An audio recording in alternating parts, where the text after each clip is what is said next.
YouTube is not monetizing small creators in 30 days. Please stop telling people that. I did a Google search because I was sick and tired of seeing it over and over and over again, especially when I click on the video and you're not telling me anything different than what I've already said. YouTube is not monetizing small content creators in 30 days.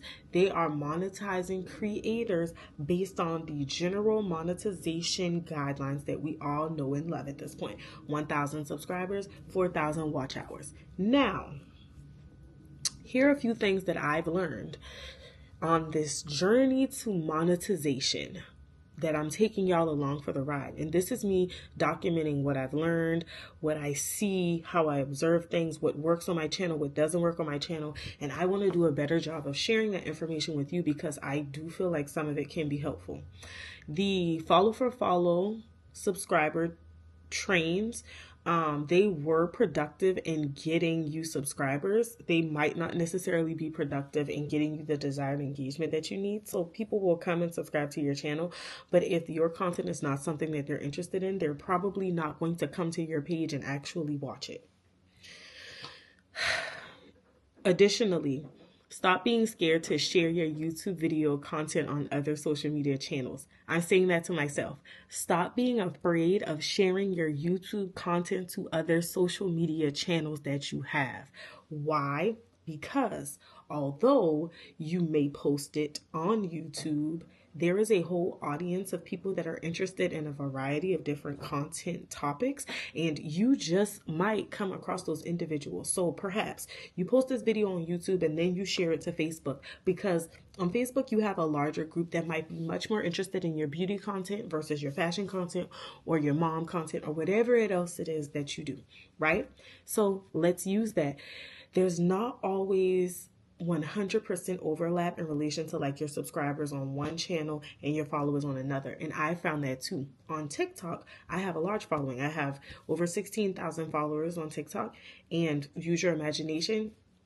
It runs the gamut of the different type of content that they're here for. Some of them are there for the messy content because Miss Mamas loves to keep a little drama topics going on. Some of them are there for the fashion content. Some of them are there just because they like my personality. Some of them are there because they like to see baby girl. Some of them are there because they supporting everything black. It's a variety of reasons why people come to your pages, come to your YouTube channel, whatever it is, and you need to keep that in mind. Another thing, I am testing a theory with this particular video because I know that most often YouTube videos go this way.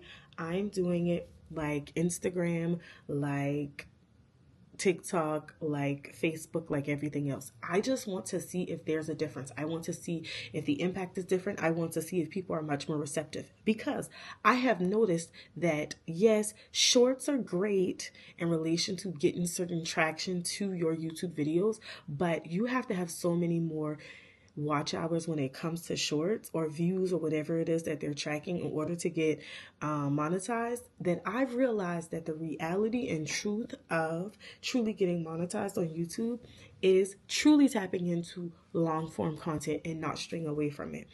I asked a question on Threads. So here's the thing, growing on YouTube is so defeating because it makes you feel like your content doesn't resonate with your audience, even if it's content that you post other places and you get amazing feedback. Now, I know that some of that is probably SEO optimization, keyword optimization, and truly writing captions that will trigger the right things.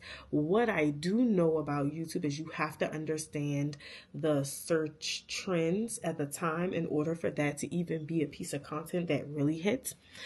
A theory that I tested, I posted some videos that were Valentine's themed around Valentine's Day, and I got like 400, 500, 600 views on those videos. Outside of that, I don't think I've ever really, maybe I did post some Christmas content and I saw a little bit of traction there. But I also realized that like using trending sounds, if you're going to use shorts at all, which for me, I use shorts for visibility because I do notice from my analytics that I have been able to score some subscribers from shorts. So I don't shy away from shorts, but for me to truly put a whole lot of energy and effort into some content, I want it to be based heavily on long form content. So yeah, so I've also been watching my analytics. I came across a young lady's YouTube video a while ago, and she was just talking about how YouTube analytics can tell the story of what kind of content resonates with your audience, what kind of content yields you subscribers, what kind of content is probably least successful. It also can give you pointers on how to tweak your content to be able to tap into new audience groups, to be able to pique the interest of new subscribers. Another thing that I found just in general is that a lot of this is, I hate to use the word luck, but I use TikTok as the prime example for that. On TikTok, your video going viral sometimes is about luck, specifically TikTok Shop. You can obviously use all the hooks, put all the keywords on the screen, create this amazingly visually appealing video, but if that person is not interested in that item, then it's just not going to work. I posted a video about the Crocs Dylan platform clogs, and I posted that video because I bought the shoes, and then I later realized, oh, they got these on TikTok Shop. Okay, let me post a video on there. The video didn't do amazing when I posted it, but then all of a sudden it started to pick up a lot of traction, and I'm assuming that the shoes started to trend upward, and that was the beginning of me making a decent amount of money off of those shoes. Now, do I make that kind of money off of items on TikTok Shop all the time? No. So that's why I say sometimes it's luck.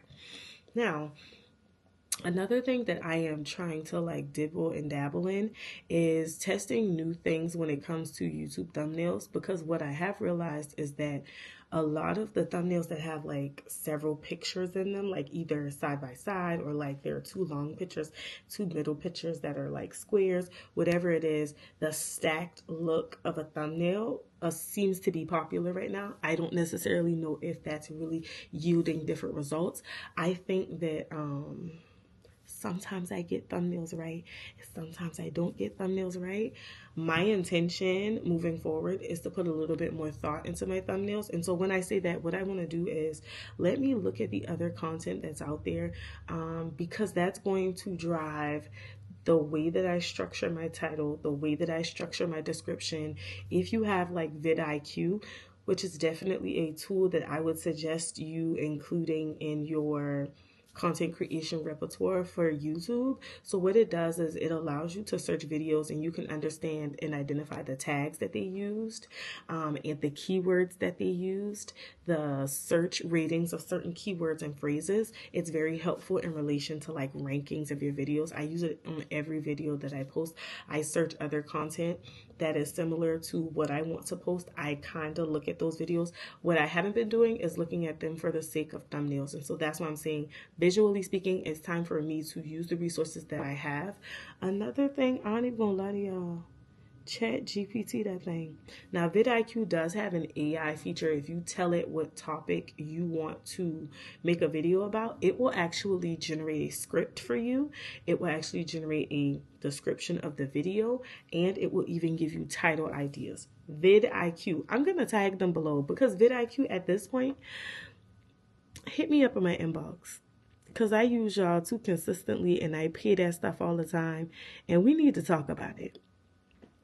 Now, lastly, and most importantly, the one thing that I want to mention that I feel like is very important with YouTube is you have to do your research. And you have to do your research just simply means you have to make sure that you understand what's trending right now on YouTube. And so whatever is trending, it's very important for you to catch that wave and tweak it to your niche. So you can't necessarily just dive into this like, oh yeah, bet I'm just about to do X, Y, and Z and just post it and throw it out there, because I'm telling you that's not going to work, because I've done that. I've decided that my niche is my niche and I'm not going to be drawn to trends. And when I made those decisions like 2-3 weeks in a row, video flop. Okay. Now, the things that stand true, a lot of this right here, we sitting in front of the camera, we're talking, we're 1, showing personality, 2, sharing knowledge, 3, conversational. You feel like me and you are sitting at a coffee shop, or we went out to lunch, or to be honest with you, we went out for drinks and we're just chatting it up about how we about to make this money on the boy internet this year. We're not sitting on no money. We're not leaving no money on the table. It's too much money to be made. I don't even have makeup on. So that's the last point that I want to leave with y'all. A lot of these people are getting on here and they're telling you it doesn't have to be perfect. You don't have to have the perfect lighting. You don't have to have the perfect equipment. For example, yes, I'm recording this on DJI Osmo Pocket 3, but I'm sitting under a light on my kitchen island, and it's giving me light as if I have all this other light, and I don't. I just know how to find the appropriate lighting in my house and make it work.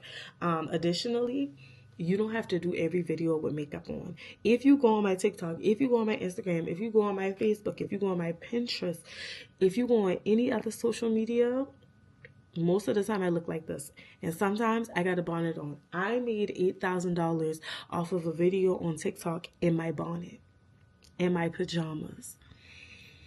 You don't have to have a full face of makeup. Your hair don't have to be done. Do y'all see my hair? Now, y'all gonna see my hair look good, but my hair looks crazy. I get it done in the morning. You don't even have to be fully dressed. I got on pajamas right now. This is like a tank top, and I got on some pajama pants. But y'all didn't know that until I told y'all that. You have to create the illusion that you are so comfortable in your skin and what you're doing that it's believable. Now, granted, I'm a yapper. And I also do not care what people think about me.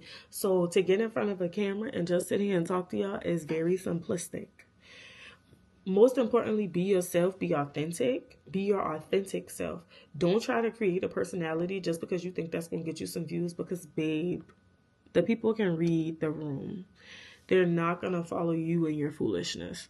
Now, I hope that these tidbits of information have been nothing short of helpful in your journey to growing on YouTube and everyone's journey to monetization. We will be monetizing 2025 and putting it in the atmosphere. It's going to happen. We're going to be consistent too. Did you hear me? We're going to be consistent. Okay, that's it. That's all. I'm not going to preach to you anymore tonight. We're going to have a good night. We're going to have a good day. We're going to have a good morning, whatever it is for you. And we'll chat soon. Toodaloo.